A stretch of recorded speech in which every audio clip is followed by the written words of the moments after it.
স্বাগত জানাচ্ছি আন্তর্জাতিক সংবাদে। প্রথমেই সংবাদ শিরোনাম। শেখ হাসিনাকে ফেরাতে বাংলাদেশের দেয়া চিঠি পরীক্ষা করে দেখছে ভারত। অরুণাচল প্রদেশ নিয়ে আবার চীন ভারত মুখোমুখি। তেহরানের আকাশে রাশিয়ার যুদ্ধবিমান, ভারতকে হুঁশিয়ারি সিন্ধুর মুখ্যমন্ত্রীর। বিরল খনিজে চীনের একচ্ছত্র নিয়ন্ত্রণ। ট্রাম্পের মহানুভবতা, ক্ষমা পেল 2 টার্কি মুরগি। হাসপাতালে ঢুকে পড়ল সাপ, ঘটল লোমহর্ষক ঘটনা। শুনছিলেন সংবাদ শিরোনাম, এবার বিস্তারিত। সাবেক প্রধানমন্ত্রী শেখ হাসিনাকে ফেরত চেয়ে বাংলাদেশে পাঠানো অনুরোধ ভারত পরীক্ষা করে দেখছে বলে জানিয়েছেন দেশটির পররাষ্ট্র মন্ত্রণালয়ের মুখপাত্র রণধীর জয়সওয়াল। এই বিষয়ে সাংবাদিকদের এক প্রশ্নে রণধীর জয়সওয়াল বলেন, চলমান বিচারিক ও অভ্যন্তরীণ আইনি প্রক্রিয়ার অংশ হিসেবে চিঠি পরীক্ষা করে দেখা হচ্ছে। আমরা শান্তি, গণতন্ত্র, অন্তর্ভুক্তি এবং স্থিতিশীলতা সহ বাংলাদেশের জনগণের সর্বোত্তম স্বার্থের বিষয়ে অঙ্গীকারবদ্ধ। এই লক্ষ্য অর্জনে আমরা অব্যাহতভাবে সব অংশীজনের সঙ্গে গঠনমূলকভাবে যুক্ত থাকব। এদিকে ভারতকে চিঠি দেওয়ার বিষয়ে পররাষ্ট্র উপদেষ্টা মোহাম্মদ তৌহিদ হোসেন সাংবাদিকদের বলেছেন, বিচারে দণ্ডপ্রাপ্ত সাবেক প্রধানমন্ত্রী শেখ হাসিনার প্রত্যর্পণ বিষয়ে ভারতকে পাঠানো সর্বশেষ অনুরোধের জবাব বাংলাদেশ প্রত্যাশা করছে। তবে চিঠি পাঠানোর 1 সপ্তাহের মধ্যেই জবাব মিলবে এমনটি ধরে নেওয়া হচ্ছে না।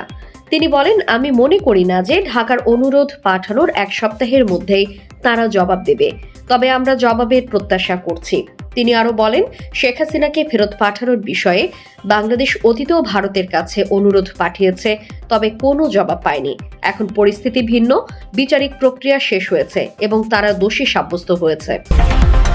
পুরনো দ্বন্দ্ব কাটিয়ে সম্পর্ক উন্নয়নের জন্য সম্প্রতি দৌড়ঝাঁপ শুরু করেছে ভারত ও চীন। কয়েক মাস ধরে 2 দেশের সম্পর্ক বেশ শান্ত, তবে হঠাৎ করেই আবার বাগবিতণ্ডায় জড়িয়েছে নয়াদিল্লি ও বেইজিং।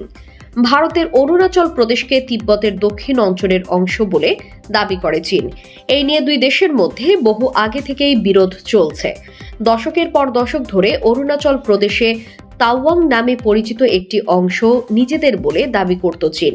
তবে সাম্প্রতিক বছরগুলোয় পুরো রাজ্যটিকেই নিজেদের বলে দাবি করছে দেশটি। থংডক বলেন, তাকে যখন বিমানবন্দরের কর্মকর্তারা আটক করে নিয়ে যাচ্ছিলেন তখন তিনি জানতে চান কেন তার সঙ্গে এমনটা করা হচ্ছে।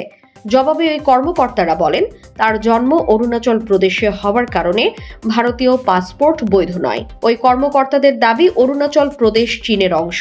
ভারতীয় বিভিন্ন সংবাদ মাধ্যমের খবর অনুযায়ী জাপানে যাওয়ার জন্য চায়না ইস্টার্ন এয়ারলাইনের উড়োজাহাজের টিকিট কিনতে থংডককে চাপ দিচ্ছিলেন চীনা কর্মকর্তারা। বলেছিলেন, তাদের কথা শুনলেই কেবল তার পাসপোর্ট ফেরত দেওয়া হবে। এছাড়া আটক হওয়ার কারণে ফ্লাইট ধরতে ব্যর্থ হওয়ায় এবং হোটেলে অবস্থান করায় থংডকের বাড়তি অর্থ খরচ হয়েছে।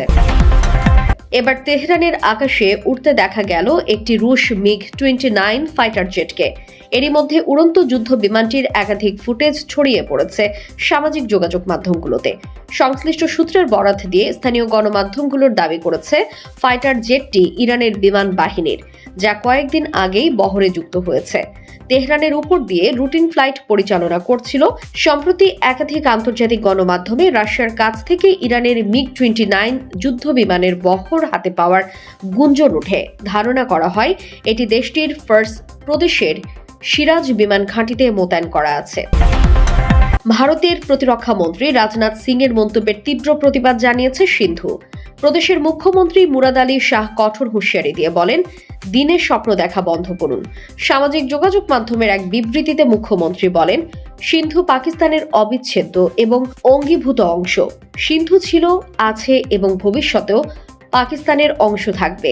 ভারতের প্রতিরক্ষা মন্ত্রীর বক্তব্যের তীব্র প্রতিক্রিয়া জানিয়ে মুখ্যমন্ত্রী বলেন, ইতিহাসের সাথে অচেনা। মুখ্যমন্ত্রী মুরাদ বলেন, সিন্ধু 1906 সালে পাকিস্তান প্রতিষ্ঠিত হওয়ার আগেই বোম্বাই প্রেসিডেন্সি থেকে আলাদা হয়ে গিয়েছিল। সিন্ধুর মানুষ দীর্ঘদিন ধরে তাদের স্বায়ত্তশাসন, মর্যাদা এবং রাজনৈতিক পরিচিতি প্রাধান্য দিয়েছে। ভারতীয় মন্ত্রীকে পরামর্শ দিয়ে তিনি বলেন, নিজেদের অভ্যন্তরীণ বিভাজন দিয়ে মনোযোগ দিন, আমাদের ব্যাপারে দিবা স্বপ্ন দেখা বন্ধ করুন। এর আগে ভারতীয় সংবাদ মাধ্যম সিং এর মন্তব্য উদ্ধৃত করে জানায়, আজকের দিনে সিন্ধুর জমি হয়তো ভারতের অংশ নয়, কিন্তু সভ্যতাগতভাবে সিন্ধু চিরকাল ভারতের অংশ থাকবে।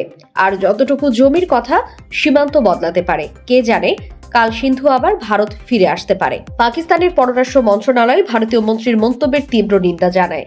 মন্ত্রণালয় এটিকে কল্পনাপ্রসূত, সংশোধনমূলক এবং আঞ্চলিক স্থিতিশীলতার জন্য হুমকি বলে আখ্যা দিয়েছে। প্রাকৃতিক খনিজ খনন থেকে শুরু করে প্রক্রিয়াকরণ ও উদ্ভাবন পর্যন্ত বিরল খনিজ শিল্পে চীনের একচ্ছত্র নিয়ন্ত্রণ যুক্তরাষ্ট্রের সঙ্গে চলমান বাণিজ্য যুদ্ধে দেশটিকে একটি অত্যন্ত গুরুত্বপূর্ণ সুবিধা এনে দিয়েছে। বিশ্লেষকরা সতর্ক করেছেন যে পশ্চিমা দেশগুলোর বিকল্প সরবরাহ ব্যবস্থা গড়ে তুলতে আরও কয়েক বছর সময় লাগবে।